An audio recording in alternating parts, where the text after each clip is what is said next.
안녕하세요. 브레이트 강사 이승훈입니다. 이번 시간은 예전에 제가 경계성 지능 장애에 대해서 한번 올린 적이 있어요. 근데 생각보다 조회수가 많이 나왔어요.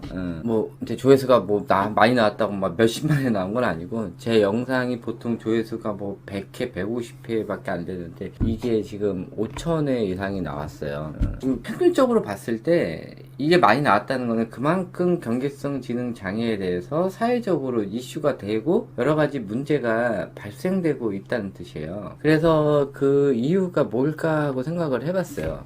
일단은 경계성 지능 장애라고 하는 거는 일반인과 또 지능 장애를 가지고 있는 사람들의 경계선을 뜻하는 거예요. 그래서 지능 장애로 분류하기도 조금 뭐하고, 일반인의 비교를 했을 때는 약간 떨어지는 정도? 근데 대부분 보면은 경계선 지능 장애를 가지고 계신 분들은 일상생활 하는 데는 별 문제가 안 돼요. 그런데 학습에 관련돼서는 약간의 문제가 생기는 그런 현상이 발생될 수도 있어요. 그래서 이런 경계성 지능 장애를 설정하는 게 보통 IQ 수준으로 이렇게 얘기를 하는데, 이것도 약간의 조금 문제가 있어요. 그렇게 하기 위해서는 좀 IQ에 대해서 알아봐야 돼요. 일단은 이 경계성 지능 장애에서 제가 올린 영상이 있어요. 이거 제가 올린 영상 외에도 이 경계성 지능 장애에 대해서 많은 영상들이 있어요. 그런데 일단은 제가 올렸던 경계성 지능 장애 영상 한번 보시고 지금 거를 보시는 게 좀 나으실 것 같아요.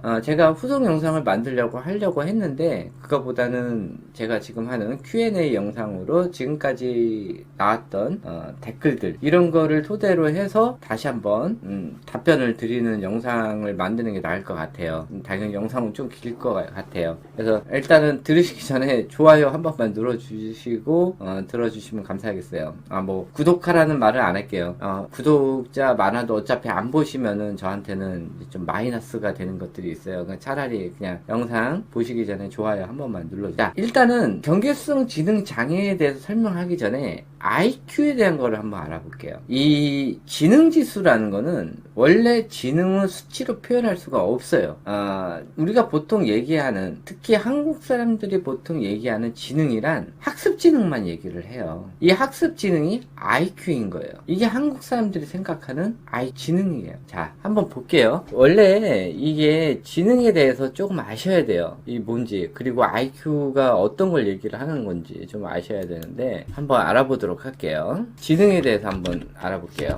여기 보시면은 지능이란 지적 능력을 지칭하는 용어예요. 그래서 IQ보다는 더 포괄적인 개념이에요. 그러니까 우리가 보통 얘기하는 IQ는 지능에 속해 있는 거예요. 근데 지능 지수가 IQ라고 사람들이 착각을 하고 있어요. 그래서 지능이 높으면은 높은 지능을 이용해서 본인이 노력한다는 전제하에 높은 지적 성취를 이루는 기본 잠재력이 되어 있다고 보는 거예요. 그러니까 이 지능이라는 거는 어렸을 때, 그러니까 태어났을 때 유전적인 영향으로 일단은 사람들마다, 그러니까 아이들마다 크기가 다르게 태어나요. 어떤 아이는 언어적 지능이 높게 태어나고, 어떤 아이는 수리적 지능이 높게 태어나고, 이런 식으로 유전적인 영향을 받고, 나머지는 환경적인 영향을 받아서 지능이 높아질 수도 있고 지능이 더 낮아질 수도 있어요. 그리고 이 지능을 올리는 작업을 하는 게 태어나자마자 24개월 사이에 이 수초화 작업이라는 거를 이용해서 각각의 지능들을 활성화시키는 작업을 해요. 그래서 24개월 이전에 아이한테 스트레스를 주거나 하지 말아야 될 학습을 시키거나 이랬을 때는 아이가 오히려 지능이 더 떨어지는 경우가 있고, 아이를 학대를 했을 때도 마찬가지 지능이 떨어지게 돼 있어요. 또 아이가 살고 있는 이런 환경 자체가 교육적으로 별로 좋지가 않다든지, 아니면 가난한 곳에서 태어났다든지, 또 가난한 나라에서 태어났다든지 이랬을 때 0세부터 24개월 사이에 아이의 지능이 굉장히 떨어지는 경향이 있어요. 이런 아이들이 나중에 후천성 경계성 지능 장애를 앓을 수가 있어요. 그래서 대부분 가난한 나라에 있는 이런 사람들이 나중에 컸을 때 경계성 지능 장애가 많아요. 그래서 우리가 보통 얘기하는 이게 동남아에서 특히 뭐 조금 살기 어려운 나라들 있잖아요. 뭐 베트남이든 뭐 필리핀이든 태국은 약간 별개예요. 태국은 나름 거기서 잘 사는 나라예요. 우리나라가 봤을 때는 좀 못 사는 나라긴 하지만은 태국은 아니에요. 이 베트남이나 필리핀 이런 나라들은 서민들 자체가 살기가 굉장히 힘들어요. 그래가지고 사람들이 많이 경계성 지능 장애를 앓고 있어요. 후천성으로도 그렇고 또 경계성 지능 장애를 앓은 사람들끼리 또 결혼을 해서 아이를 낳으면은 아이 자체가 지능이 많이 떨어지게 태어나게 돼 있어요. 경계성 지능 장애를 앓으면은 사람들이 범죄를 저질러도 범죄에 대한 경각심을 못 느끼고 당연한 듯 생각해요. 이런 것들이 있어요. 본인이 죄를 지었더라도 그거를 합리화하고 우리는 가난하니까 범죄를 저질러도 괜찮아 라고 생각을 해요.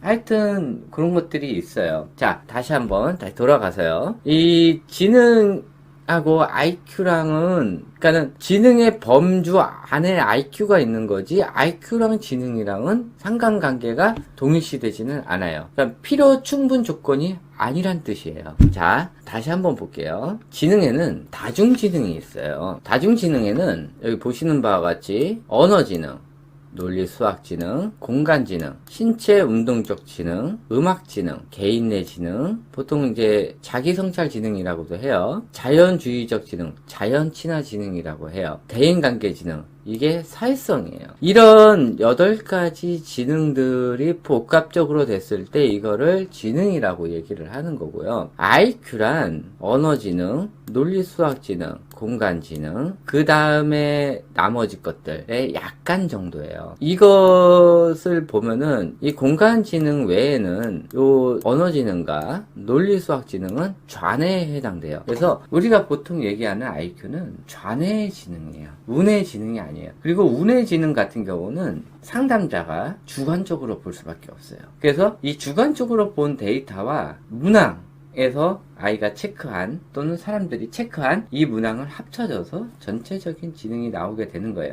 근데 우리가 어렸을 때 했던 IQ 테스트집 보면은 막 문항 막 쓰잖아요. 시간 내에 해가지고 그거 가지고 IQ가 몇이니 이렇게 나온단 말이에요. 그러니까는 정확하지가 않은 거예요. 자, 하나 또 말씀드릴게요. 이 IQ가 나이대별 IQ를 한번 볼게요. 나이대별 IQ를 보시면요, 아이가 태어났을 때 보통 IQ가 80 정도 선에서 태어나요. 우리가 보통 IQ 테스트 하면 10살 때 하잖아요. 얼마예요? 85 정도예요. 그리고 15세 정도 돼야 이제 100에 가까이 가요. 근데 잘 보시면요, 10살 정도 되면은요, 좌뇌랑 우뇌랑 이제 뇌가 굳기 시작을 해요. 근데 IQ가 점점 높아지잖아요. 이상하지 않아요? 이때부터는 다 굳어진 뇌를 가지고 서로 지식들이 연결되는 이 거미줄 같은 이 네트워크 작업을 해요. 그래서 하나를 알려주면은 10개를 아는 그런 작업들이 진행이 되면서 IQ가 상승을 하기 시작을 해요. 그러다가 27살, 8살 정도 되면은 IQ가 이때 되면은 맥시엄을 찍어요. 근데 이때 남자들은 뭐를 해요? 군대를 가잖아요. 한참 IQ가 맥시멈으로 올라갈 때 남자들은 군대를 가요. 그래서 이 말이 많았어요. 남자들이 군대를 가는 게 한참 머리 좋을 때 군대를 가니까 이게 인력 낭비다 이런 얘기가 있긴 있었죠. 지금도 마찬가지고요. 그리고 나서 27살이 되면은 그때부터 IQ가 떨어지기 시작을 해요. 지금 IQ 수준으로 봤을 때는 27살 정도가 지금 맥시멈을 찍고 점점 떨어져요. 그러다가 나이가 70이 되면은 아이가 태어났을 때의 IQ 정도예요. 근데 나이가 70 먹은 사람들이 아이랑 비슷한 IQ를 가지고 있더라도 그렇게 못 느끼는 게 그만큼의 경험적 지식이 있기 때문에 그런 거예요. 그리고 나서 점점 나이가 먹으면은 IQ가 엄청나게 떨어지는 거예요. 그래서 이때부터는 인지적 판단도 굉장히 어렵고 사람들이 단순해지기 시작하면서 나이 먹은 아이라고 보통 얘기를 하죠. 이렇게 되는 거예요. 그런데 잘 보세요. 우리가 말하는 경계성 지능 요때잖아요. 언제예요? 나이가 75세 이상부터예요. 이 사람들 보고 경계성 지능 장애라고 얘기를 해요? 안 하잖아요. 안 해요. 연세가 드셨으니까 그냥 그러려나 보지. 나이가 75세 넘으셨어. 경계성 지능이시네요. 이런 얘기 안 한단 말이에요. 그렇기 때문에 이 경계성 지능이라는 거는 요 나이 때 많이 얘기를 하죠. 근데 이 IQ 테스트를 어디서 하냐가 굉장히 중요해요. 이 IQ라는 것은 아까 얘기했듯이 전체적인 지능을 얘기를 하는 게 아니라 일반적인 지능을 얘기를 해요. 그래서 요즘 나온 게 이제 웩슬러 지능검사 이게 나온 거고요. IQ는 수치일 뿐이에요. 자, 예를 들어서 미국에서 IQ를 110을 가지고 있는 사람들이 우리나라에 와서 IQ 테스트를 하잖아요. 100이 안 나올 수가 있어요. 문화적 차이 때문에 IQ 수치가 다르게 나올 수가 있어요. 그러니까 이 수치는 수치일 뿐이에요. 제가 이제 나이가 50살이 다가와요. 50살이 다가오면은, 자, 아까 그 수치 데이터를 다시 한번 볼게요. 제 나이가 이제 이 정도 됐어요. 그러면 이제 100 정도 됐죠. 그러면은 지금 맥시멈에 있었던 27살에 비해서는 IQ가 굉장히 많이 떨어진단 말이에요. 실질적으로 IQ 테스트를 하면 이거보다 더 적게 나올 수도 있어요. IQ 100이 안 나올 수도 있단 말이에요.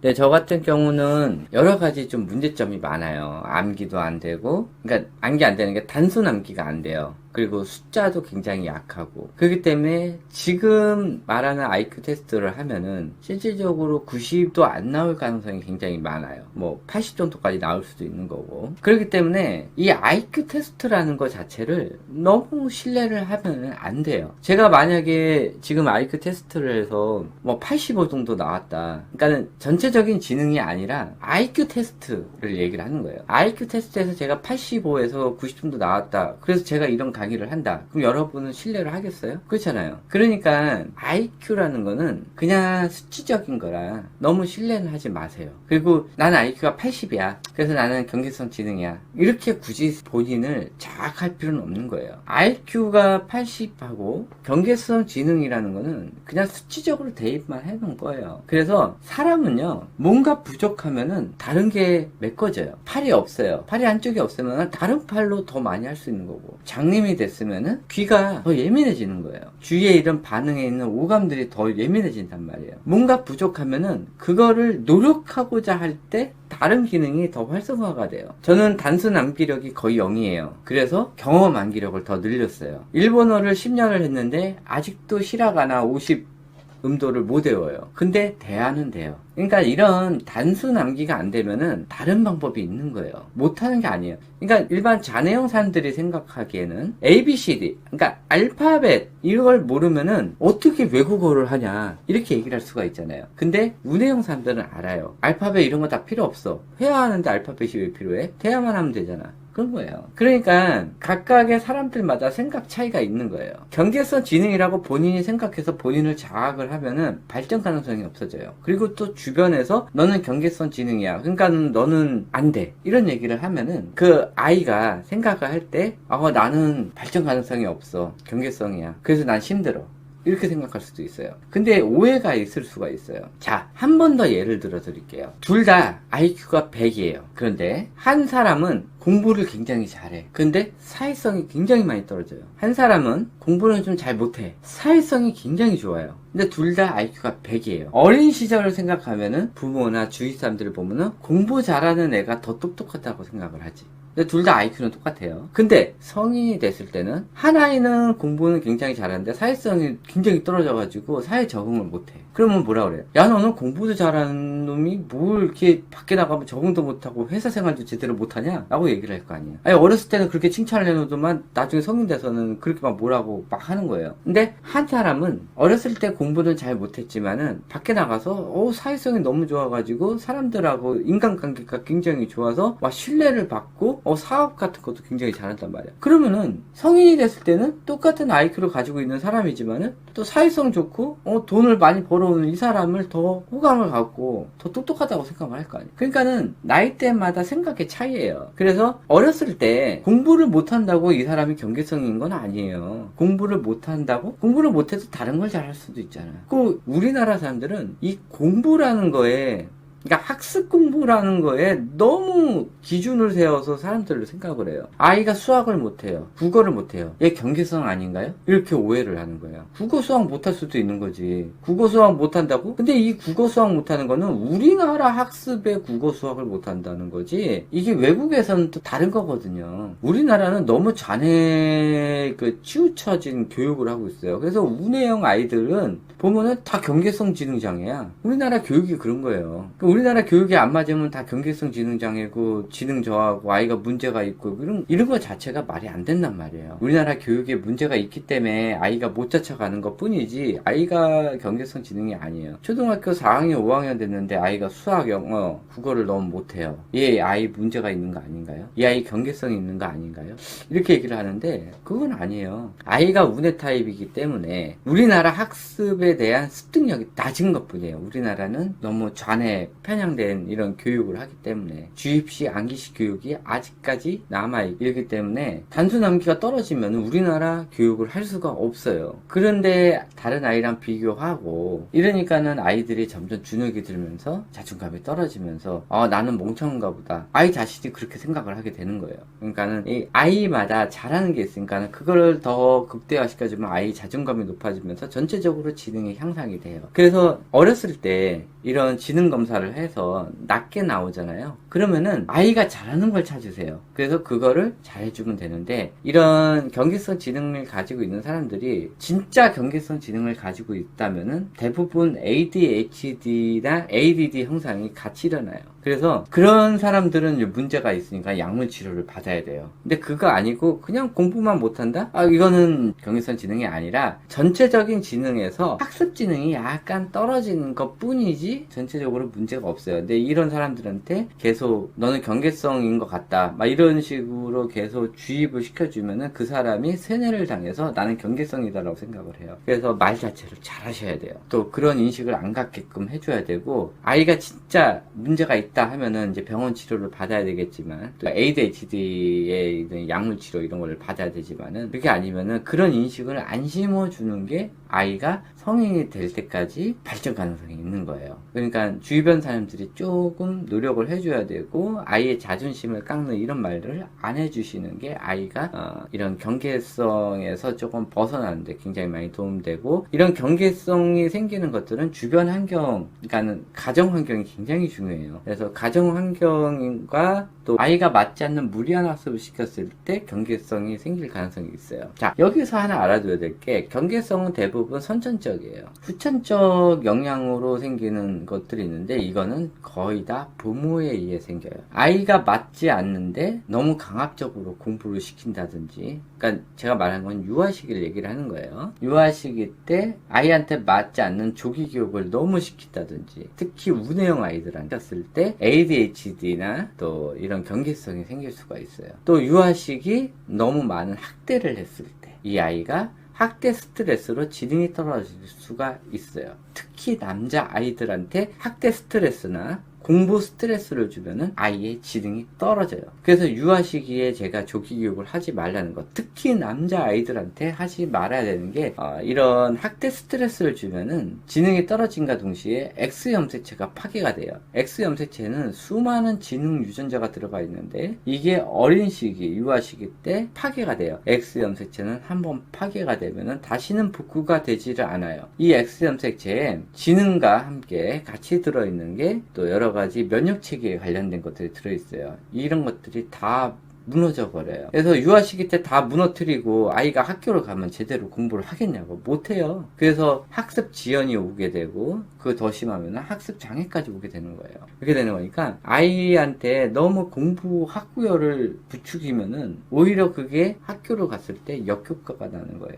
그러니까 그거 참고를 해주시고요. 이 IQ 테스트라는 게 원래는 목적이 뭐였냐면은 이 지능 장애를 가지고 있는 사람들의 이 자손 번식을 막기 위해서 만든 거예요. 그러니까 더 IQ 높은 사람을 찾기 위해서 하는 게 아니라 IQ가 낮은 사람들의 이 종족 번식을 막기 위해서 만든 게 이 IQ. 그래서 미국에서도 1920년대부터 한참 동안 해가지고 그 사람들을 이제 종족 번식을 못하게 하기 위해서 그거 하다가 나중에 위헌 판결이 났어요. 또 나치 알죠? 그 수많은 장애인들을 학살을 했어요. 그런 것 때문에 이 IQ 테스트라는 게 나온 거예요. 그래서 대부분 우리들이 보통 얘기를 하는데 너 IQ 100? IQ 110? 100이나 110이나 뭐 그렇겠지? 그러려냐고 살아요. IQ가 140, 150이다. 야, 쟤 똑똑하다. 그 정도로 하고 넘어가요. 뭐 IQ 140, 150짜리 사람들 주변에서 볼 일도 없어요. 그거 다 그냥 비등비등하다 그렇게 생각하고 하는데, 유별나게 IQ가 좀 낮다 싶으면은 사회 이슈화가 되고 주변에서 이슈화가 돼요. 이런 거 보면 알 수 있지 않아요. IQ 테스트라는 거는 지능이 약간 낮은 사람들을 걸러내기 위해서 만든 거예요. 그렇기 때문에 너무 그런 거에 연연해 하지 말고 너무 이렇게 테스트를 하려 하지 마세요. 차라리 아이가 이상하다 그러면 IQ 테스트를 하지 마시고요. 병원에 가서 검사를 받으세요. 병원 가랬더니 또 동네 병원 가지 마요. 제발 좀. 동네 병원 가지 말고 동네 뭐 심리상담소 제발 좀 가지 마세요. 이상이 있다 그러면 대학병원에 가세요. 대학병원에 소아 전문의를 찾아가서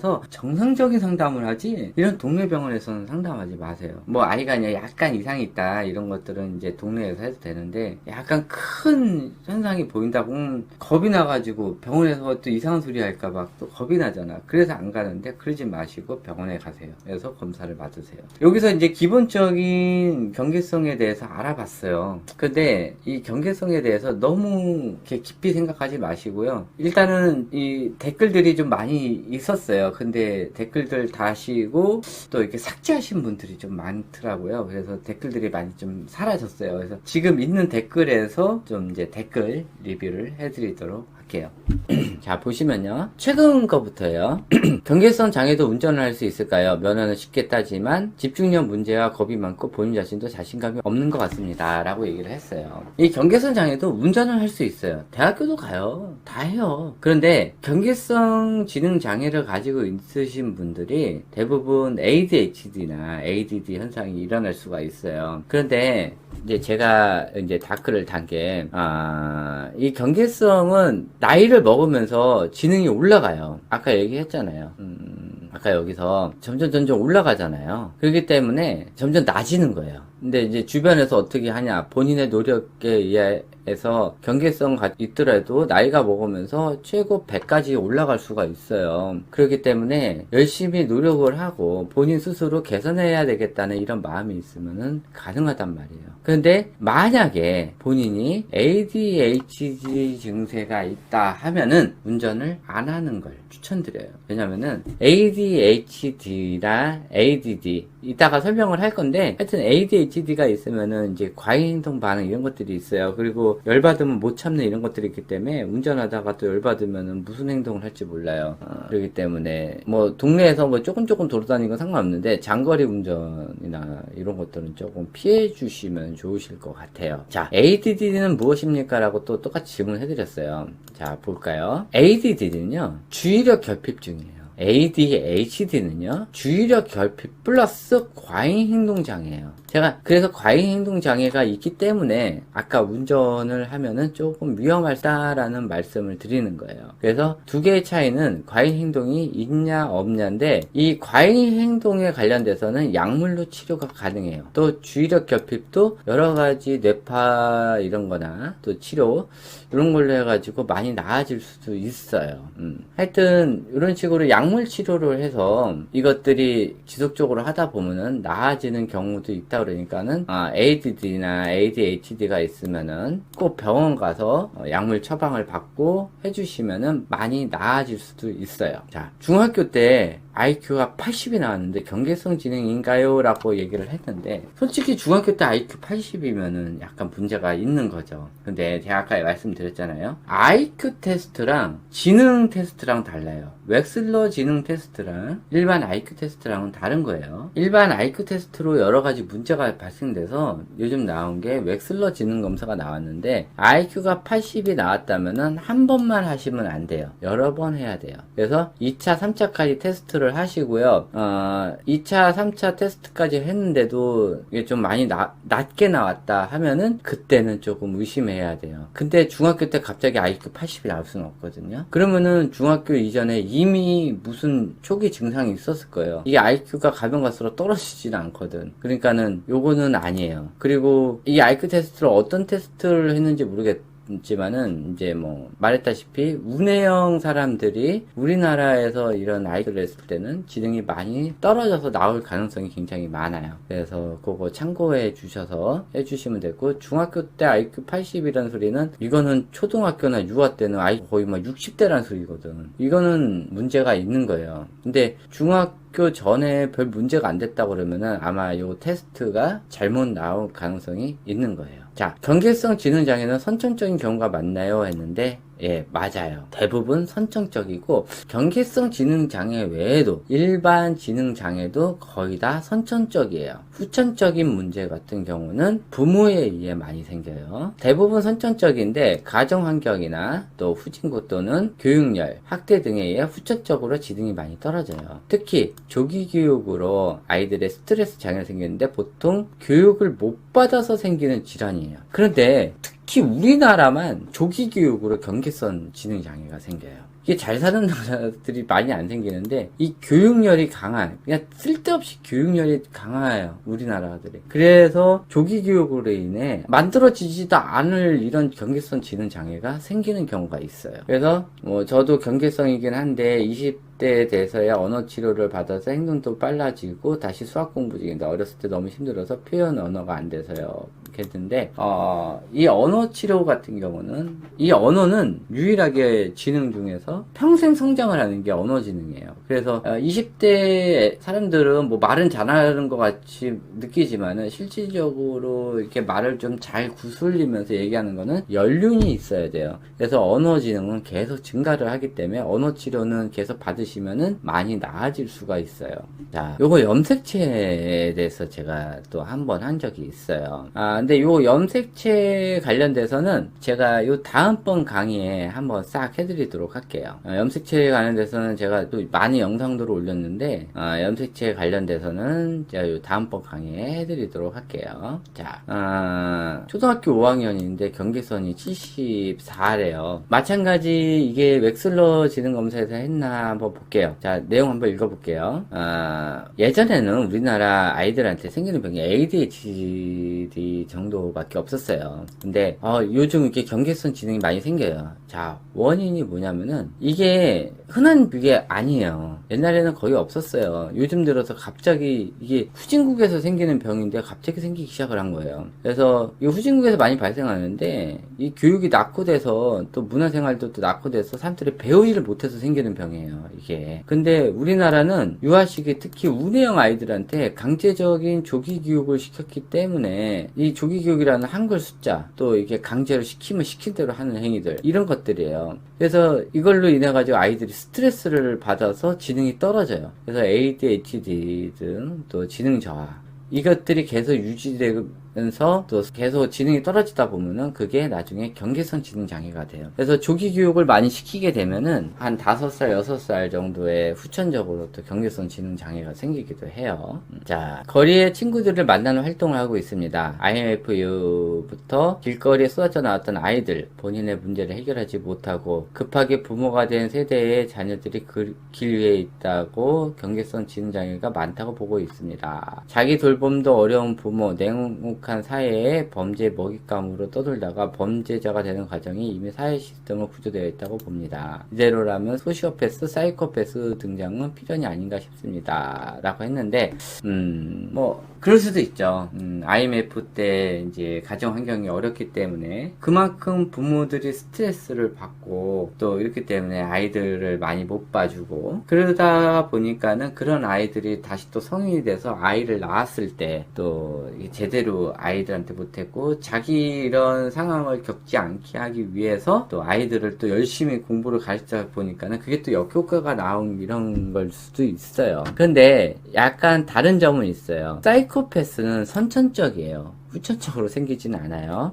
소시오패스는 후천적으로 생길 가능성이 많아요. 그래서 소시오패스가 생기는 원인도 여러 가지가 있는데 이 사이코패스와 소시오패스에 대해서도 조만간 그 특징들 이런 거에서 해드리도록 할게요. 참고로 얘기하면은 소시오패스랑 사이코패스는 지능이 낮은 게 아니라 지능이 굉장히 높은 사람들이에요. 그래서 소시오패스는 좌뇌 쪽 지능이 높은 사람이고요. 사이코패스는 좌뇌 쪽 지능이 굉장히 높으면서 우뇌 쪽에 있는 사회, 친화지능 이런 거나 감정적인 거, 공감 능력 이런 것들이 완전히 결여된 사람들이에요. 그리고 사람을 동물로 보는 그냥 고깃덩어리로 보는 이런 사람들이에요.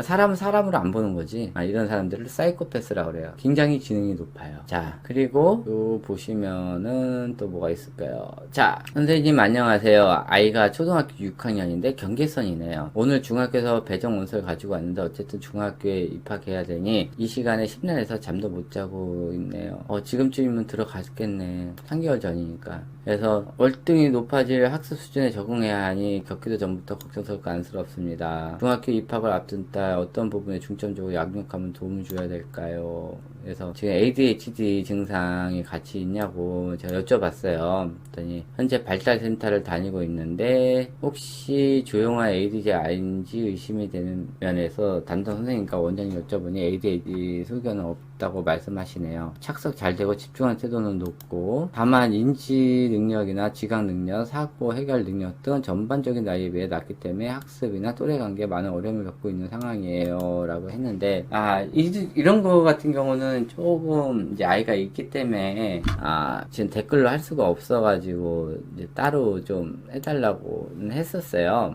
다행히 어머님이 아셔가지고 아주 이제 아이랑 하는데 이런 아이들은 또 일반 아이들하고 또 같이 다니다 보면은 나지는 경우도 있어요. 간혹 가다가. 그렇다고 또 좀 발달 장애를 가지고 있는 아이들끼리 또 같이 있으면은 얘는 경계선상이 있기 때문에 그런 아이랑 또 같이 있으면은 조금 좀 그래요. 그래서 저는 개인적인 의견으로는 아이를 많이 안 시키는 이런 상황에서 자유롭게 다닐 수 있는 이런 학교도 있죠. 너무 공부에 연연하지 않고 자유롭게 재미있게 학교를 다닐 수 있는 이런데 그런 학교를 더 초6이면은 늦은 건가요? 라고 했는데 아니에요. 아이가 진짜 경계성 지능 장애를 가지고 있다면은 26, 7살 때까지 꾸준히 노력을 하셔야 되고 부모님이 노력을 해주셔야 되고 아이가 이 경계성 지능 장애를 진짜 가지고 있다면은 그거에 대해서 스트레스를 받지 않게 너무 자각하지 않게 해주시는 게 굉장히 중요해요. 그래서 아이 자체가 나는 경계성 지능 장애야 그렇기 때문에 나는 발전을 못해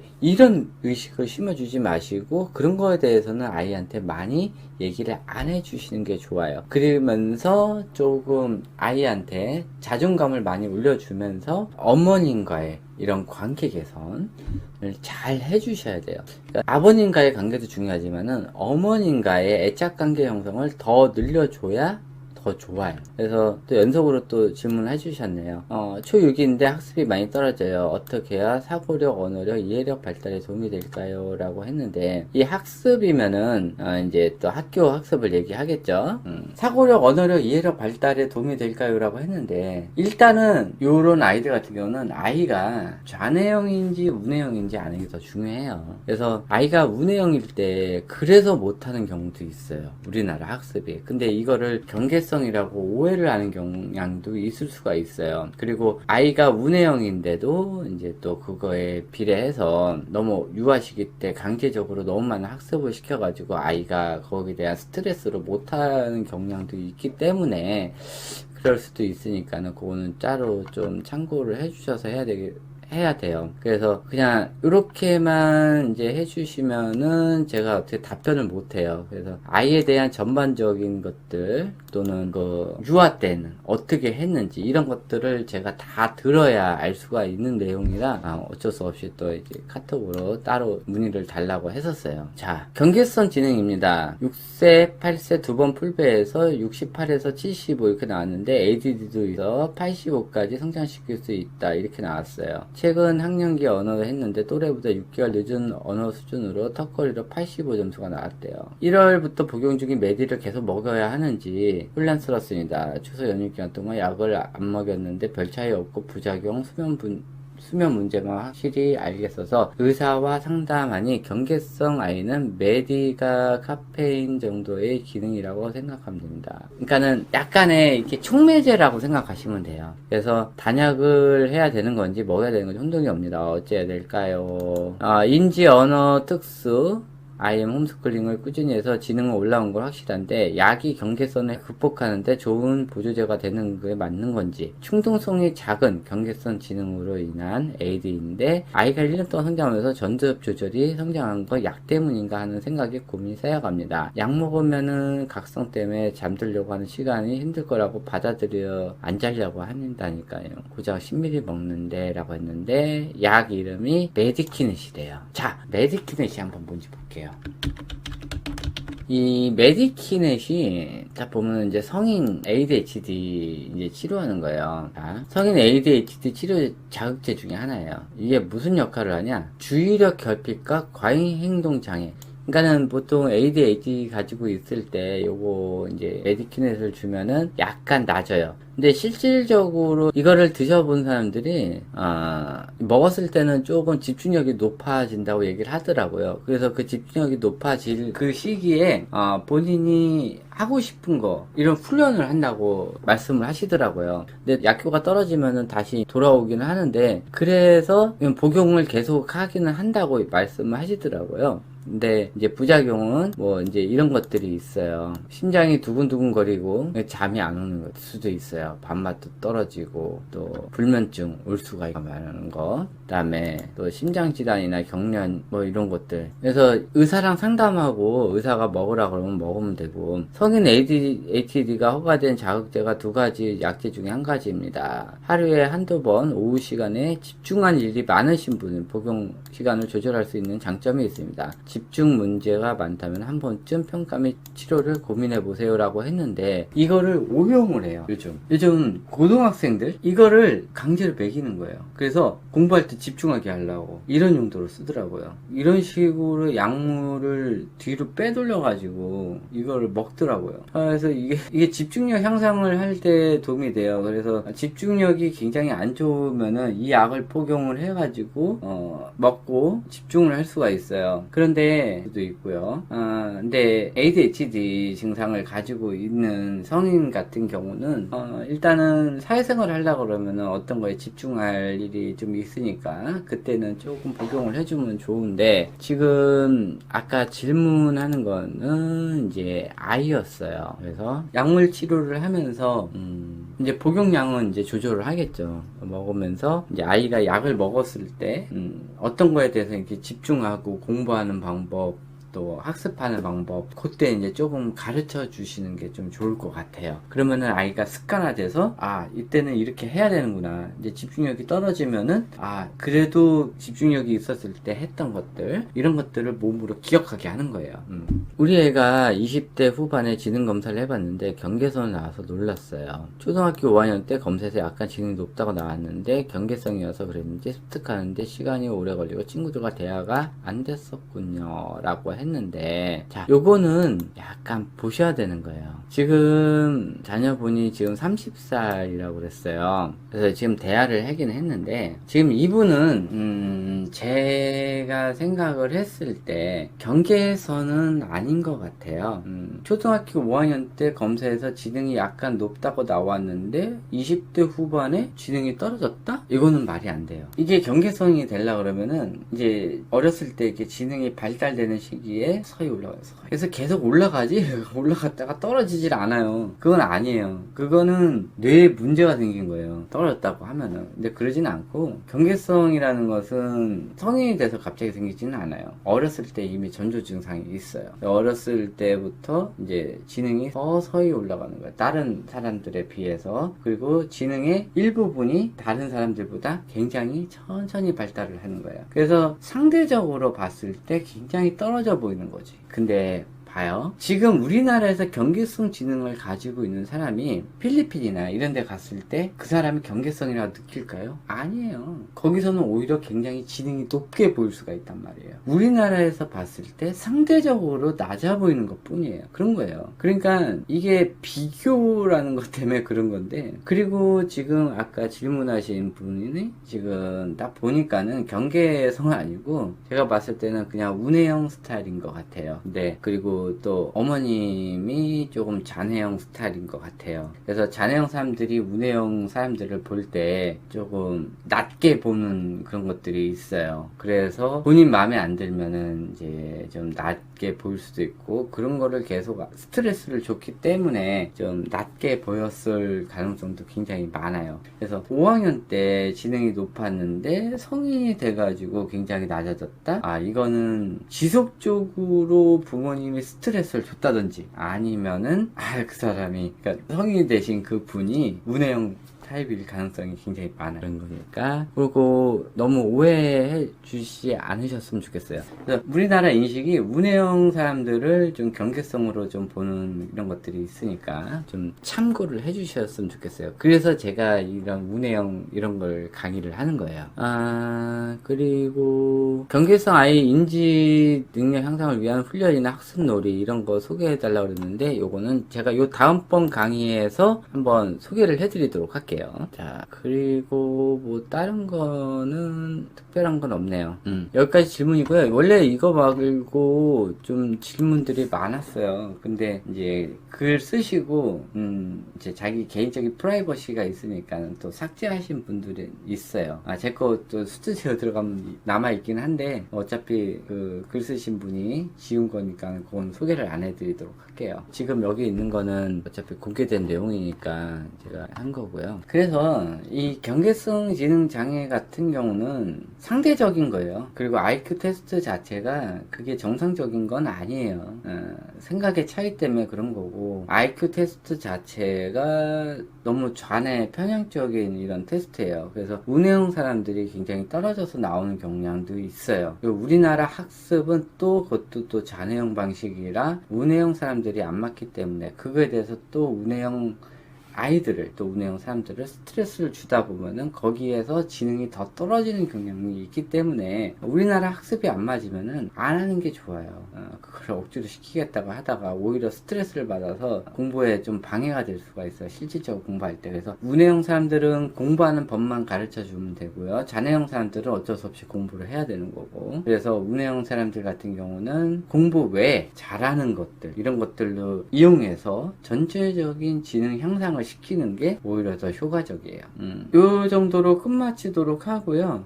경계성 지능 장애에 대해서 저도 많이 아는 건 아니에요. 저도 이렇게 많이 본 건 아니고, ADHD 가지고 있는 아이들을 조금 봤는데, 경계성 지능 장애 가지고 있는 사람들은 제가 아직 한 명밖에 못 봤어요. 그리고 전체적인 게 다 이론적인 것이기 때문에 제가 뭐 아는 건 없고, 또 마찬가지 제가 또 의사도 아니니까 많이 볼 확률이 적죠. 그래도 이제 뭐 좀 질문이 있으면은 제가 또 논문이나 또 관련된 것들 좀 찾아봐서 답변을 해드리도록 할게요. 경계성 지능에서 조금 또 질문이 있는 거 있으면은 그거 모아서 제가 한 강의 정도는 더 해드리고, 아까 그 인지 발달 이런 걸 위해서 좀 필요한 것도 있다고, 뭐가 있냐고 이렇게 질문을 하셨기 때문에 그거랑 같이 섞어가지고 한 번 더 강의를 만들어 드리도록 할게요. 요걸로 끝내도록 하고요. 또 녹화다 보니까 또 1시간이 됐네요. 요걸로 끝내도록 하고, 더 궁금하신 거 있으시면은 밑에 댓글에 남겨주시면은 2주 정도 모아가지고 강의 한 번만 더 최종으로 만들어 드리도록 하겠습니다. 네, 이것으로 강의 끝내고요. 더 궁금하신 거 있으시면은 밑에 댓글에 남겨 바랍니다. 그리고 끝까지 시청하신 분들은 좋아요 한 번만 부탁드리고, 제가 지금 이거 하는 거에 대해서 조금 변경했으면 좋겠다, 어떻게 다르게 했으면 좋겠다, 이런 것들이 있으면은 밑에 또 댓글 남겨주시면은 다음번 강의를 만들 때 약간 참조를 해서 강의 변경을 하도록 하겠습니다. 좋은 하루 보내시고 궁금하신 거 댓글 남겨주시기 바랍니다. 네, 감사합니다.